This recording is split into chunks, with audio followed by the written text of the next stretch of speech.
नमस्कार मित्रों। एक बार कैलाश पर्वत पर भगवान शिव और माँ पार्वती बैठे हुए थे। शिव जी ध्यान लगाकर बैठे थे। तभी पार्वती जी ने देखा कि वे मंद मंद मुस्कुरा रहे हैं।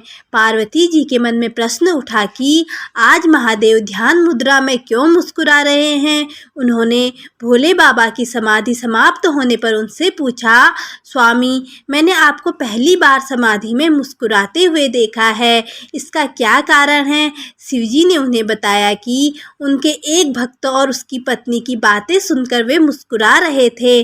पूरी बात बताते हुए महादेव ने बताया कि मृत्यु लोक पे मेरा एक अनन्य भक्त एक ब्राह्मण है, जो कि मेरे ही एक मंदिर का पुजारी है और दिन रात मेरी सेवा में लगा रहता है।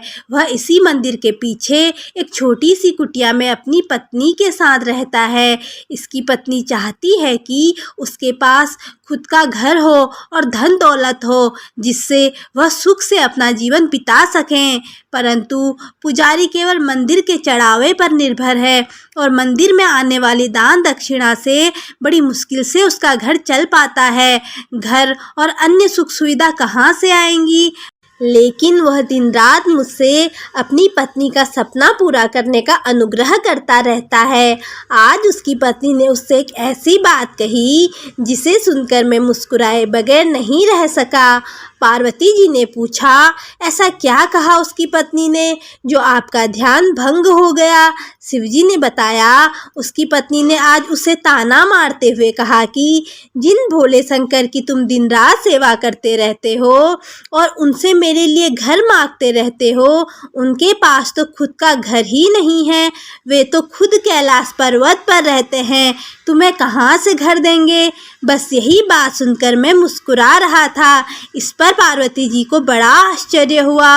उन्होंने कहा, स्वामी, यह बात सुनकर मुझे बहुत बुरा लगा।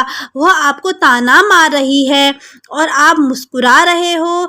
आप उसे एक घर और सुविधाएं दे दीजिए जिससे वो आपकी निंदा न कर सके।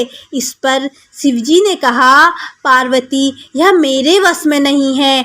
ये सभी प्राणी तो मृत्यु लोक पे रहते हैं, अपने पिछले जन्म के और साथ ही इस जन्म के कर्मों का फल भोग रहे हैं और जैसे ही इनके कर्मों का फल इन्हें मिल जाता है, उन्हें सभी प्रकार के सुख मिलना शुरू हो जाते हैं और अंत में वे मुक्ति पा जाते हैं।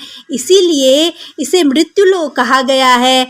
मनुष्य बार बार जन्म लेकर अपने कर्मों का हिसाब चुकाता है। यह कर्म भूमि है, बिना कर्म के गति नहीं है।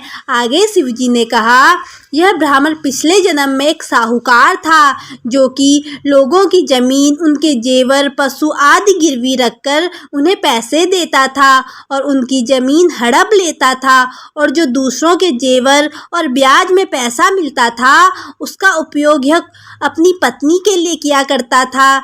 इसी कारण आज इस जन्म में इसे घर नहीं मिल सकता और इसकी पत्नी जिसने उन वस्तुओं का उपयोग किया वह भी इसके साथ यह कर्मफल भोग रही है।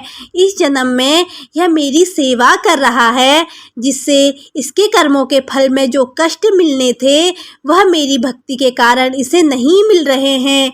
इसका जीवन शांति से कट रहा है, पर जब तक इसके कर्मों का हिसाब पूरा नहीं होता इसे घर और अन्य सुविधाएं नहीं मिल सकती। यही विधि का विधान है। पार्वती जी ने कहा, यह तो ठीक है, पर उसकी पत्नी जो आपकी निंदा कर रही है उसका क्या। तब शिव जी ने कहा, संसार में जैसे जैसे कलयुग का समय निकट आता जाता है, मनुष्य भगवान की भक्ति करने के स्थान पर उनकी निंदा करने लगेगा। यह सृष्टि के आरंभ में ही लिखा जा चुका है। जो व्यक्ति इस कठिन समय में मेरी सेवा करता रहेगा उसको इस मृत्यु लोक से मुक्ति मिल जाएगी। ओम नमः शिवाय। दोस्तों, कथा कैसी लगी? अगर अच्छी लगी तो चैनल को लाइक, शेयर और सब्सक्राइब कर दीजिए। धन्यवाद।